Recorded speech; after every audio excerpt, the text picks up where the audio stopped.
Hello दोस्तों, मैं हूं सूर्यकांत, आपका उद्यान मित्र एंडलेस नेचर। इस मेरे यूट्यूब चैनल में मैं आप सभी दोस्तों का फिर से स्वागत करता हूं। इस वीडियो में आज हम एक बहुत ही लो मेंटेनेंस के साथ हमारी प्लांट गैलरी को आसमानी कलर से या फिर पर्पल लेवेंडर कलर के फ्लावर्स से रंगीन बनाने वाले एक बल्बस कैटेगरी के पौधे के बारे में कुछ नई बातें जानने की कोशिश करेंगे।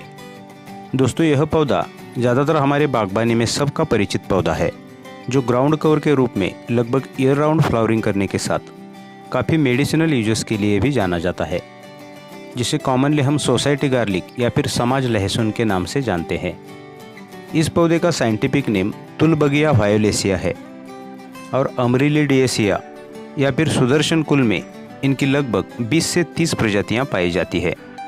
साथ में प्रादेशिक वितरण प्रणाली अनुसार इस पौधे को commonly society garlic, pink agapanthus, wild garlic, sweet garlic, spring flowers, spring bulbs ऐसे नामों से जाना पहचाना जाता है। मूल रूप से यह पौधे साउथ अफ्रीका के मूल निवासी है। साउथ अफ्रीका के काजुल नाताल से लेकर ईस्टर्न केप का भौगोलिक प्रदेश इनका मूल निवास है, जहां प्राकृतिक रूप में इनकी अधिकांश प्रजातियां बढ़ती पाई जाती हैं। अफ्रीका के प्राकृतिक आवास में यह पौधे खुले घास के मैदानों में, नदियाँ, नहरों की ढलानों पर और चट्टानों के बीच बढ़ते पाए जाते हैं और इनके जीन्स को तुलबगिया, यह नाम साउथ अफ्रीका का अंतिम भूभाग केप ऑफ गुड होप के शुरुआती गवर्नर रेक तुलबक के सम्मान में दिया गया है। दोस्तों, इस पौधे के ज़्यादातर सभी अंगों से लहसुन जैसी गंध आने के कारण इसे सोसाइटी गार्लिक कहते हैं और यह बल्बस कैटेगरी का पौधा होने के कारण ज़मीन के अंदर इनके इस तरह के बल्ब होते हैं और इन्हीं बल्बों से निकलने वाली लगभग 20 से 22 इंच लंबी पतली डंठल पर अम्ब्रेला शेप में इनके फूलों के इस तरह के गुच्छे खिलते हैं और इनके एक गुच्छे में कंदों की पोषण स्थिति अनुसार 10 से 15 फ्लावर्स होते हैं। इनके अलग अलग वैरायटीज़ अनुसार इनके फूल पिंक, पर्पल, लेवेंडर और वाइट शेड में आते हैं। सुदर्शन फैमिली से रिलेटेड होने के कारण सुदर्शन चक्र जैसे या फिर स्टार शेप्ड में यह फ्लावर्स प्रोड्यूस होते हैं। हर फ्लावर में 6 पंखुड़ियाँ होती है और लगभग आधे से 1 इंच पोषण स्थिति अनुसार इनका डायमीटर होता है। हर पंखुड़ी के बीच 2 भागों में उन्हें विभाजित करने वाली हल्की रेशा होती है। लगभग 20 से 22 इंच स्मूथ ग्रीन स्टेम पर यह फ्लावर्स इस तरह अम्ब्रेला शेप में खिलते हैं। इन फूलों में भी लहसुन जैसा स्वाद और गंध होती है, जो पत्तियों की तुलना में थोड़ी मीठी होती है। इन फूलों का स्वाद थोड़ा सा चटपटा होने के कारण अलग अलग प्रदेशों में कुछ प्रोसेस के अंतर इन्हें कच्चा या फिर पकाकर खाया जाता है। साथ में गर्म ट्रॉपिकल जोन में यह पौधा ईयर राउंड फ्लावरिंग करता है, लेकिन सब ट्रॉपिकल जोन में मोस्टली जहाँ 3 ऋतु होते हैं, वहाँ लगभग मिड समर से लेकर शरद ऋतु तक इनका फ्लावरिंग सीजन होता है। साथ में इनके फ्लावरिंग पीरियड के दौरान इन फूलों से शहद चूसने के लिए इन फूलों की तरफ हनी बीज और बटरफ्लाइज काफ़ी तादाद में आकर्षित होते हैं। दोस्तों, इस सोसाइटी गार्लिक के ग्रास टाइप पत्तियों के गुच्छे होते हैं, जो जापरांतस लिली के पत्तियों जैसे लाइनर शेप में होते हैं और इनका स्पर्श हाथों को काफ़ी सॉफ्ट महसूस होता है। नाइट्रोजन की आपूर्ति अनुसार इनके पत्तियों के गुच्छे काफ़ी ग्रीनरी मेंटेन करते हैं। इन पत्तियों को हाथों से क्रश करने पर या फिर कुचलने पर इनमें से तीखी लहसुन जैसी गंध आती है और इसीलिए इसे कॉमनली लहसुन लिली या फिर सोसाइटी गार्लिक कहा जाता है। हाइट में यह पौधे ग्राउंड कवर के रूप में पोषण स्थिति अनुसार लगभग 1 से 2 फीट की ऊंचाई तक एवरेजली बढ़ते हैं, लेकिन प्राकृतिक वातावरण में 3 फीट तक या फिर कभी कभी उससे भी ज़्यादा इनकी ग्रोथ पाई जाती है। दोस्तों, इस सोसाइटी गार्लिक के पौधों की सनलाइट नीड के बारे में देखा जाए तो यह पौधे अफ्रीका के सवाना जैसे खुले मैदानों में पूर्ण सूरज की रोशनी में बढ़ते हैं। इसलिए हमारे प्लांट गैलरी में भी इन पौधों के लिए हमें टोटली सनी लोकेशन चूज़ करना है। हमारे प्लांट गैलरी में जहां दिन भर सूरज की खुली धूप आती हो, वहां आउटडोर गार्डन में या फिर परमानेंट गार्डन बेड में इन पौधों को हमें लगाना है। पॉट प्लांट्स की मूवमेंट हम ज़रूरत अनुसार कहीं भी सनी लोकेशन में कर सकते हैं। इसलिए इन पौधों के साल भर के सनी लोकेशन के लिए पृथ्वी के उत्तरी गोलार्ध में ज़्यादातर सब ट्रॉपिकल जोन में हमारे आउटडोर प्लांट गैलरी का बालकनीज का साउथ ईस्ट या साउथ वेस्ट लोकेशन होना चाहिए और ठीक इसके विपरीत पृथ्वी के दक्षिण गोलार्ध में भी नॉर्थ ईस्ट या नॉर्थ वेस्ट लोकेशन इन पौधों के लिए होना चाहिए। साथ में फुल सनलाइट के नीचे बढ़ने वाले पौधों की डायरेक्शन का जिक्र इसलिए आता है कि सर्दियों के दौरान पृथ्वी के उत्तरी गोलार्ध में सूरज के दक्षिणायन काल की वजह से नॉर्थ साइड शेडी हो जाती है और पृथ्वी के दक्षिण गोलार्ध में सूरज के उत्तरायण काल के दरमियान साउथ साइड शेडी हो जाती है। इसलिए सनी लोकेशन में बढ़ने वाले पौधों के लिए यह बात ध्यान में रखनी ज़रूरी होती है। लेकिन अगर आपका आउटडोर गार्डन एरिया टोटली खुला है, मतलब बिग ट्रीज और इमारतें किसी भी साइड में नहीं है और सूरज की रोशनी सभी डायरेक्शन में समान रूप से पड़ती है, तो वहाँ सनी डायरेक्शन चूज़ करने की ज़रूरत नहीं होती। इसलिए इंडोर और आउटडोर पौधों का उनकी कैटेगरीज अनुसार फिल्टर्ड और सनी लोकेशन काफ़ी महत्व रखता है।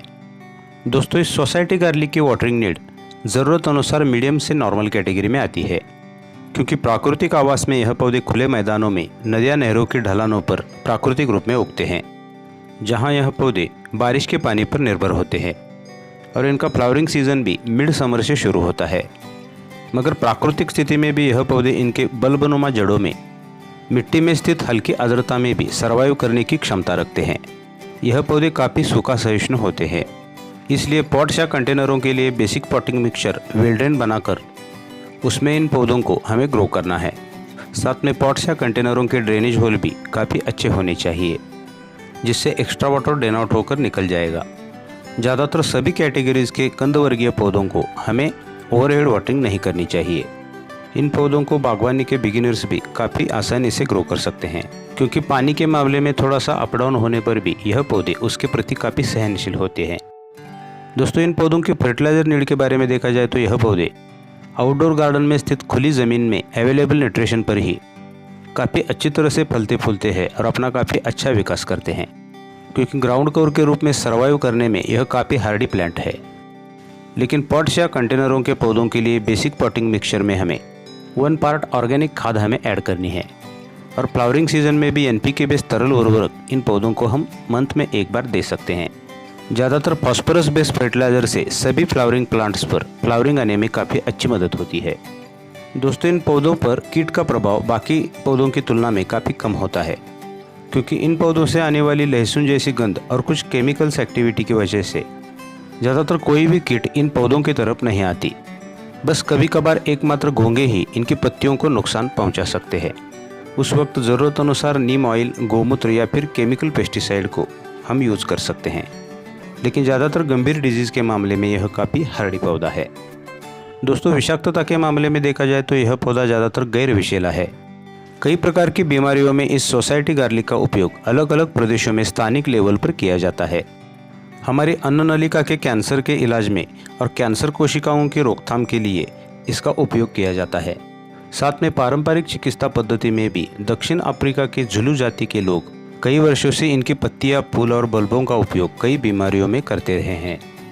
साथ में इनकी पत्तियों से लहसुन जैसी गंध आने के कारण लहसुन ना मिलने पर उसके विकल्प में खाने में इसे इस्तेमाल किया जाता है। सूप्स और सलाद का स्वाद बढ़ाने में भी इनके फूलों और पत्तियों का उपयोग किया जाता है। दोस्तों, इस सोसाइटी गार्लिक का प्रोपेगेशन इनके बल्ब्स को डिवाइड करके हम आसानी से कर सकते हैं। साथ में फ्लावरिंग पीरियड के दौरान इन पर कैप्सूल जैसे फल लगते हैं, जिसमें लिलीज के बीजों की तरह छोटे छोटे ब्लैक सीड्स होते हैं। उन्हें कलेक्ट करके भी हम इनके नए पौधे तैयार कर सकते हैं। हमारी प्लांट गैलरी में इनकी कंदों को रोपण करने के बाद वातावरण अनुकूलता और पोषण स्थिति अनुसार लगभग 1 से 2 साल में पहली फ्लावरिंग होती है। लैंडस्केपिंग पर्पज़ में भी खुली ज़मीन के अभाव के कारण हमें इन पौधों को पॉट्स में ग्रो करना पड़ता है, तो राउंड शेप्ड पॉट्स के बजाय लंबे टैबलेट टाइप कंटेनर इनके लिए अच्छा विकल्प होता है। आउटडोर गार्डन में इनके लैंडस्केपिंग लोकेशन के लिए हम इन पौधों को पाथवे के दोनों तरफ, गार्डन बेड्स पर, बॉर्डर्स पर और रॉक गार्डन में लगा सकते हैं। साथ में इन पौधों की फ्लावरिंग, उनका लैंडस्केपिंग महत्व और औषधीय गुणों के कारण इन पौधों को गार्डन मेरिट पुरस्कार मिला है। दोस्तों, इस पौधे का एक सबसे महत्वपूर्ण स्पेशल फीचर यह है कि इन पौधों के पास ज़्यादातर सांप नहीं आते, क्योंकि इन पौधों से आने वाली लहसुन या गंध को ज़्यादातर सभी प्रकार के सांप नापसंद करते हैं। इसलिए हमारे आउटडोर गार्डन के बॉर्डर पर हम इस सोसाइटी गार्लिक के पौधे लगाते हैं, तो बाहर से आपके गार्डन में सांप आने की संभावना काफ़ी कम हो जाती है। साथ में ज़्यादातर शाम के वक्त इनकी एकाध दूसरी पत्तियों को हम हाथों से क्रश कर देते हैं, तो ग्राउंड सरफेस लेवल पर इसकी गंध और तेज़ी से फैलती है। ज़्यादातर रात रानी के पौधे पर सांप आते हैं, इस बात को लेकर आपके मन में अगर घबराहट है तो रात रानी के पौधे के आसपास आप इन पौधों को लगा सकते हो। साथ में कुदरती साइकिल अनुसार कई प्रकार के निशाचर प्राणी और सरीसृप उनका भक्ष्य ढूंढने के लिए पेड़ पौधों के पास आते हैं, लेकिन इन पौधों से आने वाली गंध सांपों को और बहुत से कीटों को भी नापसंद होने के कारण हमारे गार्डन में उनके आने की संभावना काफ़ी कम हो जाती है। वैसे देखा जाए तो सब क्रिएशन एंडलेस नेचर की ही है, जिसने सभी जीवों के लिए एक दूसरे के प्रति कुछ न कुछ प्रोटेक्शन ज़रूर बनाई है। अच्छा तो दोस्तों, अगर वीडियो अच्छी लगी तो वीडियो को लाइक, शेयर और चैनल को सब्सक्राइब करना ना भूलें और पास के बेल आइकॉन को भी प्रेस कर दें, जिससे आगे आने वाली वीडियोज़ की नई नोटिफिकेशंस आपको समय पर मिलती रहेंगी। अगले वीडियो में फिर मिलेंगे एक नया पौधा और उससे जुड़ी कुछ नई जानकारी के साथ। Till then good bye. Om Sai.